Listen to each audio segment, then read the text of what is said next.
Macam mana nak pastikan pagi-pagi dah positif? Saya orang psikologi yang mengkaji. Ini dengan hebatnya Allah. Hebatnya Allah, hebatnya Islam. Barang siapa bangun tidur dengan senyuman, kalau boleh menghadap kiblat selama 10 saat atau lebih, sambil menghadap kiblat dan baca doa, Alhamdulillahillazi ahyana ba'dama amatana wa insyur, 10 saat. Bereslah. Bacalah doa yang Nabi ajar.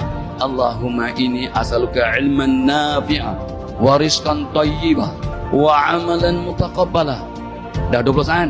Bacalah doa yang ulama ajar, membuka pintu-pintu kehebatan, termasuk pintu kasih sayang dan kebahagiaan tadi.